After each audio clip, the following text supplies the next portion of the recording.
The gym leaders of the Hoenn region have an interesting variety of teams. Some do a pretty good job of using a diverse team, with most of the team members coming from Generation 3. On the other hand, a few gym leaders have relatively boring teams and could literally be a gym leader in the Kanto region. Now I know many of the gym leaders' teams got buffed in Pokemon Emerald, so I want to mention that I'll be basing this video off of the teams in Pokemon Ruby and Sapphire. Also, this is all just my opinion, so you guys might think differently from me, and that's totally fine.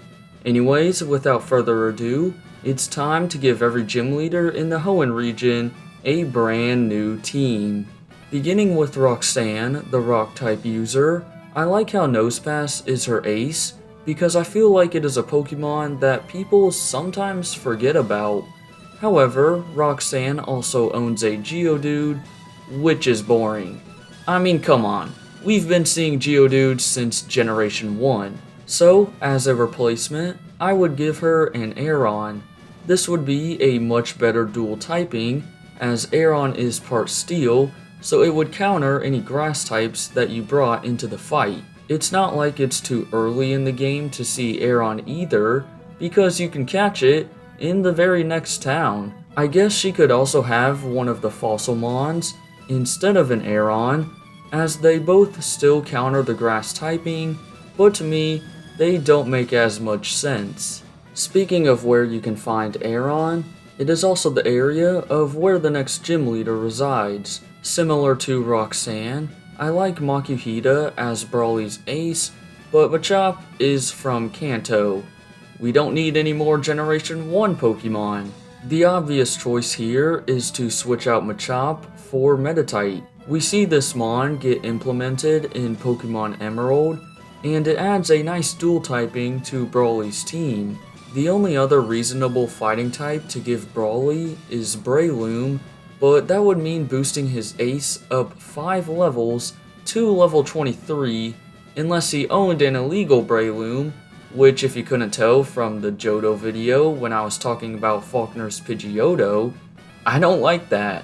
When I mentioned that some of these gym leaders could also be a leader in Kanto, I was mainly referring to Watson. Seriously, look at this man's team. Magnemite, Voltorb, and Magneton. That is pathetic. First, I would make his two weaker Pokemon be a Plusle and Minun. At this point in the game, these two Pokemon aren't as bad as they seem, and in my opinion, they would be more challenging than a Magnemite and a Voltorb.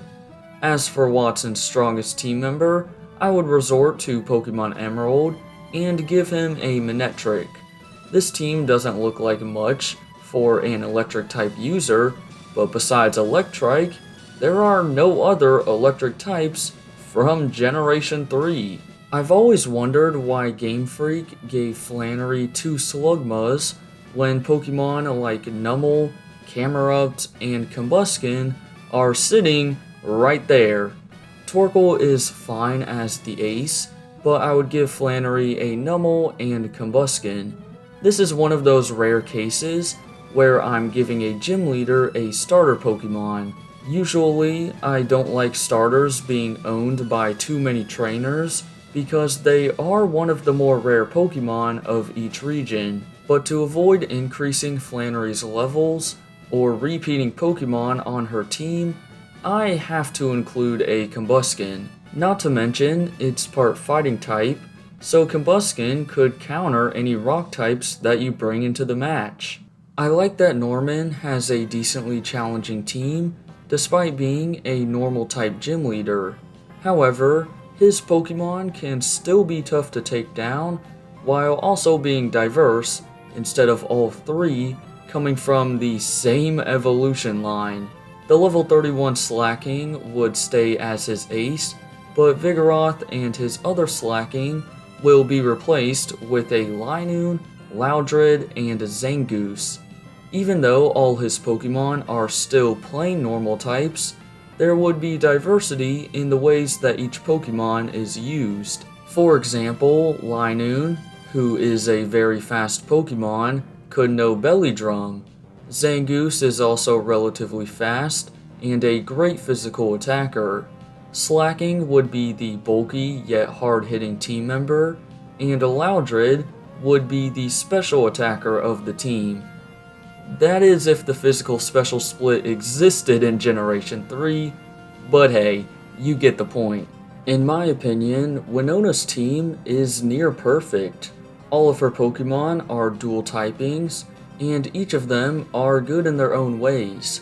However, because I like it when gym leaders use Pokemon that are specific to the region that the gym leader is in, I would switch out Skarmory and once again go off of Pokemon Emerald and give Winona a Tropius. I know this might seem like a downgrade, and I hate to do this to my boy Skarmory, but it does make the most sense. Also, Tropius keeps the dual typing pattern on Winona's team, so that's pretty cool. I've always felt like Tate and Liza are sort of weak in Pokemon Ruby and Sapphire. Sure, Solrock and Lunatone have interesting and useful movesets, but any water, grass, dark, or ghost type could easily win with the right strategy. So, as Game Freak did in Pokemon Emerald, I would give 2 more Pokemon to Tate and Liza. I don't have 2 specific Pokemon to add, but any combination of Gardevoir, Medicham, Claydol, or Grumpig would work.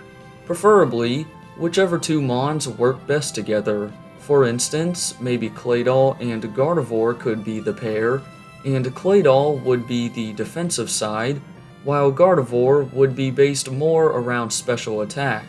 My good friend Wallace, I have one question for you. Why in the world do you have a love disc when you're the 8th and final gym leader of the region? I get that you specialize in water types, and love disc is from Generation 3, but come on. Also, screw Seaking. It's from Kanto, and it doesn't need to be on Wallace's team. Instead, I would give him a Ludicolo and Crawdaunt in order to add more interesting dual typings. I wish I could evolve his Celio as well, but unfortunately, that doesn't happen until level 44. There could be some possible replacements for this issue, like Wailord, Huntail, or Gorbis, but at the same time, none of them have a second typing. So, I think I would keep Celio on the team, but it could go either way. Well, there you have it.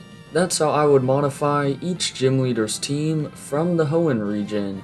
Let me know what you thought about these adjustments, and what changes you would make. So far, I'm having a lot of fun making this series, and these videos are performing pretty well. So, I just want to say thank you for watching. For now though, if you enjoyed, then be sure to drop a like, subscribe, and hit that bell to see more, as at the time of making this video, we are very close to 300 subscribers. Have a great rest of your day, and until next time, deuces!